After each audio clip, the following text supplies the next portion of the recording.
So we heard from George some of the environmental, health, social consequences of the incumbent food system, particularly as it's developed since World War II, but really it's for centuries that social, economic and cultural forces have developed a food system based on the suppression of nature. More recently, of course, farmers forced into a system of yield at all costs.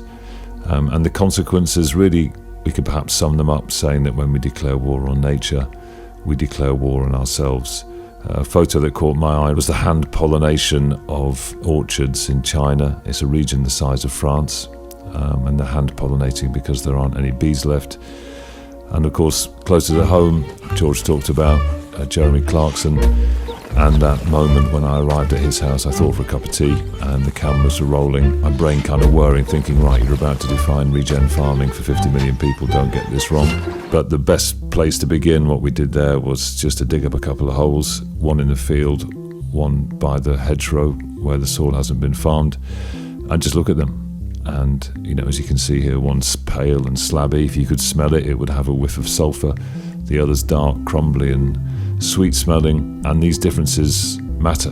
That crumbly cake structure is built from carbon, and it houses a vast array of biological life. It's an infinitely complex system, 500 million years in the making. And this ecosystem, we now know, is the foundation not only of healthy plants, but of healthy animals and healthy people. But there's a good news story in all this. Give nature half a chance, and it comes roaring back. So whilst the UK is one of the most nature-depleted countries in the world, we know that we can do something about that and do something about it quickly. These pictures are actually from the States, from Yellowstone Park, and I'm sure many of you will have heard this story. For those that haven't, it was about the reintroduction of wolves, and the wolves eat elk, so they introduce sufficient fear to keep the elk out of the valleys.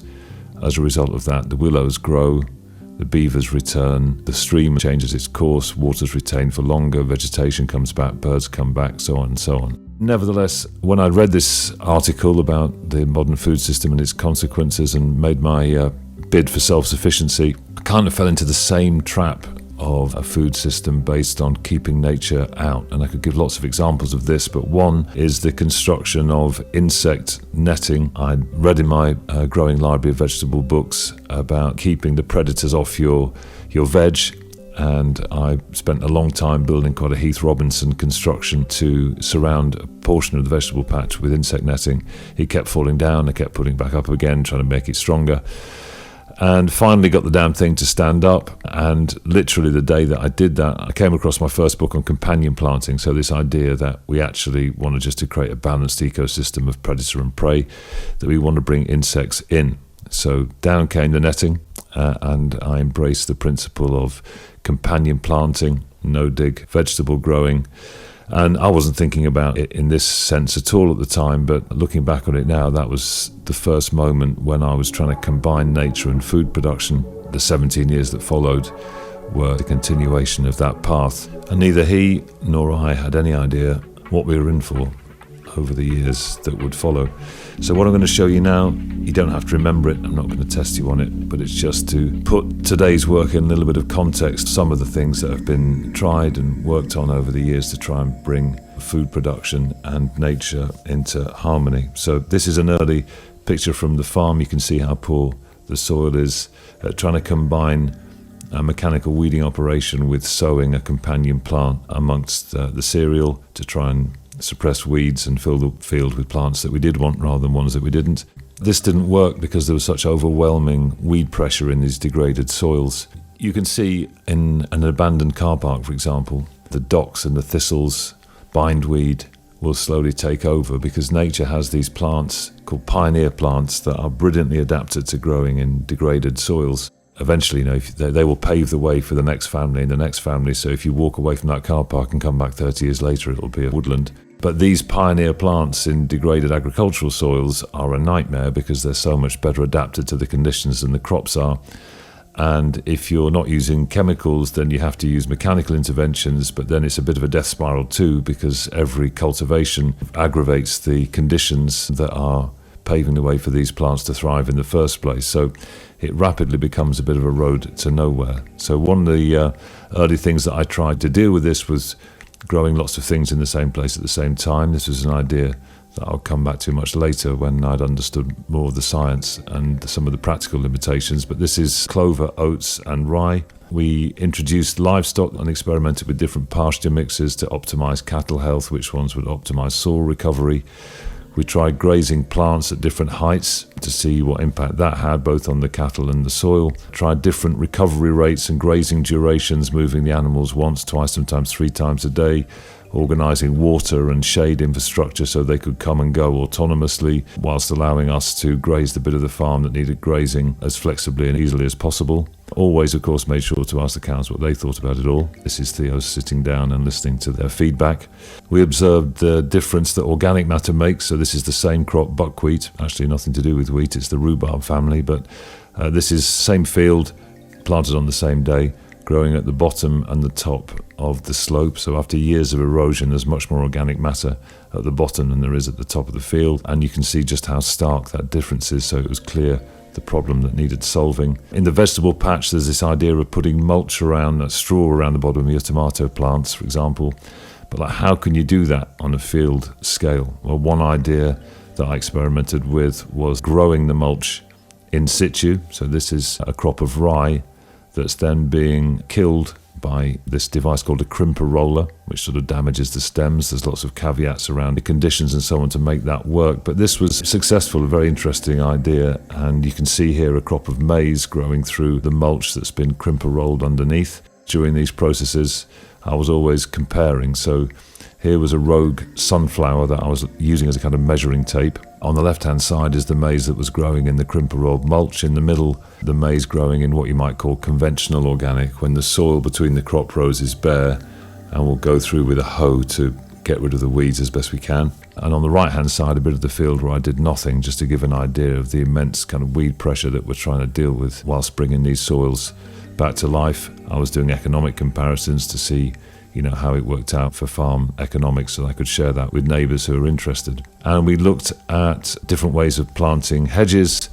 different ways of doing agroforestry and tree planting, how the way that we planted the trees affected their subsequent growth, and there were massive differences there. And from early on, trying to work out how we can monitor plant health proactively rather than have to react later on once sickness has set in. So the left-hand side, I'm using this thing called a Brix monitor. It gives you a kind of précis for plant health through the amount of sugars in the plant. And the suitcase was an early and not very successful attempt to try and find out the nutrients that are in the crops in real time out in the field. And this would evolve into the sap testing that all of our wild farm growers use today. It's a really important part of our agronomy approach. The sap analysis is like a blood test for the plants. It gives you a real-time nutritional readout of all the micronutrients that are present or absent and the relationships between them. And it allows us to take this holistic management approach to crop health whilst we nurture soils back into the kind of microbiome equilibrium that will ultimately hopefully allow plants to get everything they need from their interaction with the below ground universe. And there was a whole chapter of farming with horses where we explored low power, low input solutions. And this led to the idea of planting into existing swards. So from these wiggly white lines of buckwheat again, you can see the early tests where I was using different implements from the workshop to see how we might create seed beds within existing swards of plants. This was something that evolved into home-assembled machines to be able to do this at scale. And when we found a way to be able to plant successfully, the question then is how you can manage the plants between those rows. And so that led to the idea of the inter-row mower, which began as an absolute health and safety nightmare, and gradually over time went through various versions to become a little bit more serious and certainly a lot safer. But even at that point, it was back to the workshop. How can we get the mowers smaller whilst maintaining enough speed on the blades to actually cut the grass properly? How can we use GPS guidance to maximize the row spacings for yield?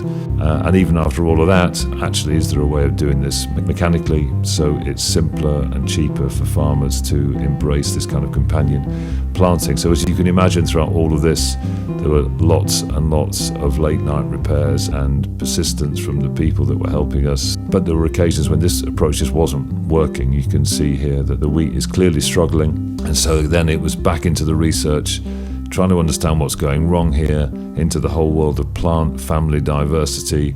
How does this actually work? What symbiotic relationships? What are going to be antagonistic relationships? And once this understanding got deeper, the question is, and how do we apply it? And so then we started working with combinations like wheat and beans. So you can see on the left-hand side of the slide the pink nodules where the beans are fixing nitrogen from the atmosphere. We were looking at how this transfers to the wheat. When does it transfer to the wheat? Should the wheat and beans be organized in rows? If they are in rows, it gives you flexibility as to what exactly can be in the rows, so different combinations, or should they just all be mixed up together? And what happens at harvest in terms of maturation times to make sure that combining is simple. Sometimes we got unintended companions. Looks rather lovely, but that wasn't the objective. Plant family diversity opened up the world of cover crops. So for those who are not familiar, cover crops cover the ground between harvestable crops and are a massive opportunity to really reset soil biology, harvest lots of sunshine and turn that into soil food and really start to change the health of soils quite quickly. But the question then, of course, is which are the best combinations? What's their impact above ground? What's their impact below ground? And of course, once the cover crop's done its job, you need to get rid of it ahead of planting your next harvestable crop. Either you plough, cultivate, or you spray it off with glyphosate. And we teamed up with Professor Andy Neal from Rothamsted Research to see which of those was best from a soil perspective. There are important details and nuance around these questions. So, for example, glyphosate is sometimes used ahead of harvest to make harvesting easier. That means it's being applied to what's being harvested, so we never allow that. I personally don't think it should be allowed at all. Glyphosate is also wrapped up with genetically modified crops that are adapted to have multiple glyphosate sprays during the season. We're talking about something very different here. This is a specific question of the importance of using cover crops. You have to get rid of the cover crop. Which is the method that allows you to retain the most amount of benefits from all the work that cover crop's done? And because of the nuance and the misunderstandings around this, these are difficult questions to engage with, but we have to look them in the eye because they're of critical importance to farmers out there in the field. Interestingly, Professor Andy Neal has gone on to do subsequent work on this, where he found that ploughing after 4 years of soil restoration under pasture pushed that soil right back to where it started. So there's no free lunch here. We have to remain undogmatic and evidence-based to find the best way forward. And it was after this research and similar research that's been conducted in countries around the world, in fact, that we allowed our farmers to terminate their cover crops however they thought best for the conditions and for the state of their soils. So moving from the cover crop to the harvestable crop, again trying to maintain this idea of diversity at all times. So rather than using single varieties of wheat or cereals, using blends. So every year, every spring and autumn, we compile blends for our growers. Some of them are using their own blends, but just getting this idea of using multi-varieties, and it's striking how they're demonstrating resilience in low input systems. I did early robotics tests here at Colleymore. Again, like horses, what interested me was the idea of being lighter on the land, and so I spent a long time designing equipment to work within the power and size constrictions of these robots, and fed back to the manufacturers the updates that would be required to make this work in field conditions rather than the kind of outdoor laboratory conditions in which they've been tested up to that point. So that's a work in progress. And throughout all of this, whether it's school kids or students or farmers, just getting more and more people onto the fields to share our experiences and of course learn from other people's experiences as well, and keeping an eye on the economics, because if there aren't good farmer outcomes, we've got nothing else to talk about. So always trying to see how this works on the spreadsheet as well.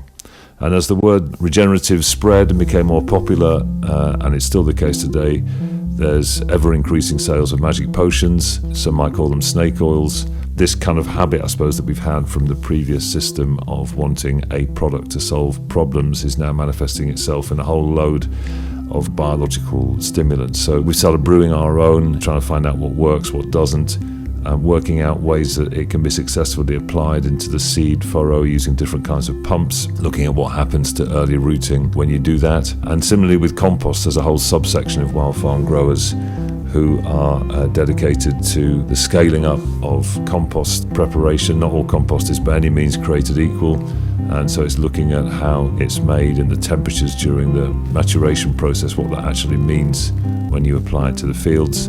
This is another prototype, interesting idea, taking the carbon from the tractor exhaust and re-injecting that into the soil, colonised with lots of microbes, seeing if we can speed up soil recovery that way. And throughout all of this, of course, tracking what you're doing is really important, so we spend a lot of time working out what were the best apps for our farmers to be able to simply and effectively monitor what they were doing. And soil tests.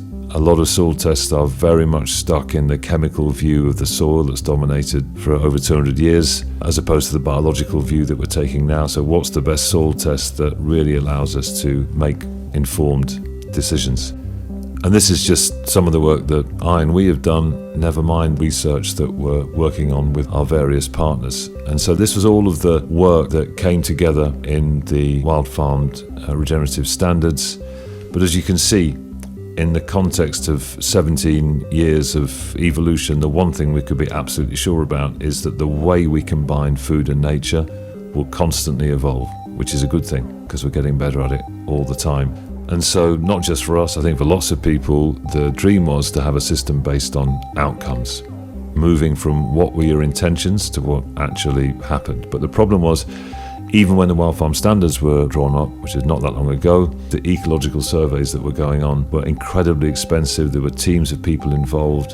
And certainly for tenant farmers like me, it was completely out of the question. So the first breakthrough came thinking back to these school visits at the French farm, when I'd say to the kids, look, go down there over the hedge into the neighbour's field, anyone who can find a worm or anything that moves, free rein on the pain au chocolat, knowing very well that my pain au chocolat supplies were going to be quite safe. And then they would come back to our side of the hedge and we'd look at all the insects and the worms in these pastured fields.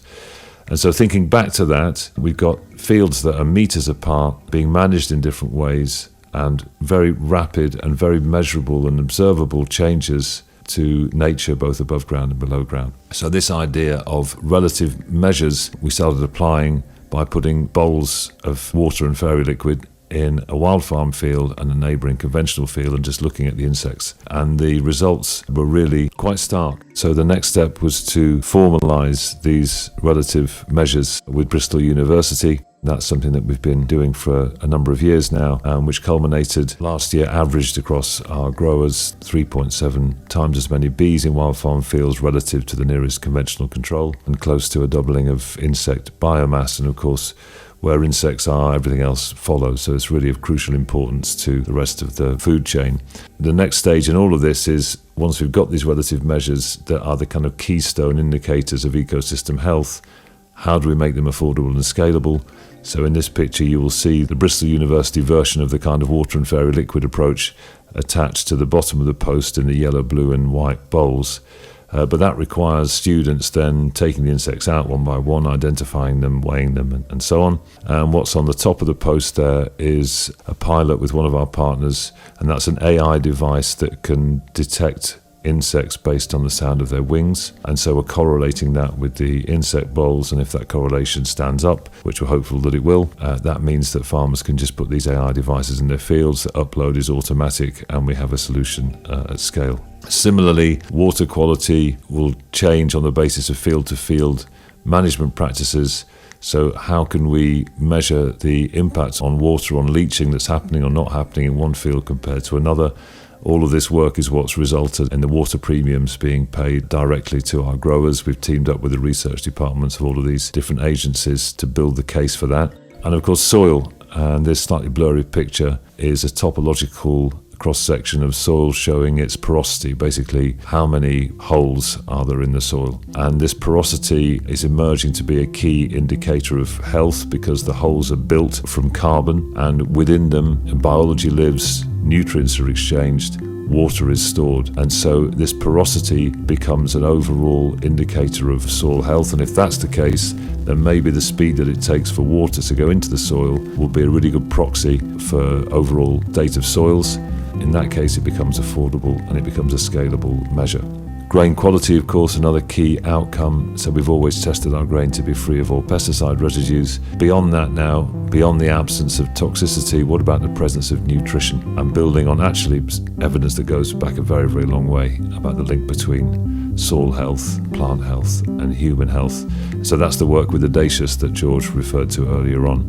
So all of this work over the past few years has culminated in being able to scalably and affordably measure key outcomes that tell us that we're regenerating, not what we intended to do, not the practices that may or may not be appropriate for a particular farm, but what actually happened. And this is what the SAI platform were referring to when George talked about them earlier on with this quote, Wildfarmed is pushing boundaries in outcome quantification. And this is an absolute game changer, because after 17 years of working how we can combine nature and food, all of the different practices that we might employ to do that, let's now get to a point where we define regeneration through the result and free up the flexibility to continue to explore the best practices to get there. As an example, when we plant wheat with a companion plant, in this case it's crimson clover, what we're trying to do there is create habitat for insects above ground and increase soil health below ground. So let's measure those two outcomes. And in this case, working with the UK Centre of Ecology and Hydrology, their data says that we can get the same bee outcomes with flower strips at a certain space made up of a certain type of flowers. And so that's what we're measuring in this field near Cambridge. If that helps that farmer and that's the most appropriate system for them and we're getting the same outcome for the bees, then great. And if the soil health piece has been dealt with because the overwinter cover crop that preceded this wheat, we've got our 4 wheat varieties in the field, and all of that simplifies harvest and logistics for the farmer, and therefore their ability to apply these principles at scale, then that's the kind of progress that this outcomes focus allows us to make. Another example underlining the idea of trying to remain evidence-based and undogmatic, no matter how hard that might be sometimes. You remember the mower, the inter-row mower. So as an organic farmer, I was looking for a solution and worked on it for the best part of 10 years of how to control the plants between the crop rows, the companion plants. Throughout that time, I was aware of a farmer called Frederick Larsson in Sweden who was also growing wheat with companion plants. And in his case, he was using what he called a chemical mower. He would use a herbicide to knock back the companion plant and make sure that the wheat dominated. And now, as an organic grower at the time, seeing farming through practices like what we could and couldn't do, I just didn't even consider that as an option. But now instead, let's look at the outcomes. His grain quality is excellent, like ours. It's free of all pesticide residues. The yields are good, the carbon numbers are good. The soil health is excellent because it's not being disturbed. And as we saw when comparing getting rid of cover crops with cultivations and ploughing versus spraying, or I don't know if you remember the sunflower I was using as a measuring tape, comparing the huge maize plants growing in the undisturbed mulched ground with those where we were going up and down hoeing between the rows to get rid of the weeds, disturbing the soil. So as part of this pilot as well, we're going to compare an early season herbicide to control companion plants and weeds compared to a mechanical intervention. And again, these are nuanced and difficult questions, but we have to address them. Even the word pesticides, not everyone realises that that's a catch-all, and that within that are insecticides, which we would never use because our whole mission is to bring insects back and bees back and bring food and nature together. Fungicides, which at best should be a medicine of last resort, like antibiotics when all of the preventative nutrition's failed. And then there are herbicides, which when used in a targeted way, allow us to control particular plants without soil disturbance. So let's investigate the trade-offs there and look at it. And despite having spent 10 years designing inter-row mowers, let's just see what's best for nature, what's best for water quality and for carbon, for farmer outcomes. And let's proceed based on the evidence. This is a really exciting thing about an outcomes-based approach. We can move beyond labels and dogmas and intentions and just focus on the results. And so this outcomes framework this year is all come together in a pilot that's been overseen by NIAB. And so we've taken each of the things that we need to measure and validate and found the best partners to work with on that. And NIAB will collate the results, and it'll be fascinating to see the data that comes from that. It's been a very, very long road since my first wheat harvest with the scythe and with Nina on the grain cleaner, compared to what's unfolding in wild farm fields up and down the country as we speak. But this amazing field to plate community, 150 farmers, over 1,000 businesses now, the millers, artisan bakers, logistics, storage, everybody in between, united behind this shared mission and sense of purpose. It's this collective effort that's brought us to what I think is an absolutely key moment where we can move from defining our farming and our regeneration by intentions or specific practices and switch that to results. And in terms of our ability to tell stories to customers that we want to engage with, to add value to farmers' spreadsheets, to give farmers the flexibility they need to regenerate their farms, a difficult enough job already, never mind in the face of increasingly wild weather. This outcomes framework is a real transformational moment. So thanks a lot for all of your support in getting us to this point.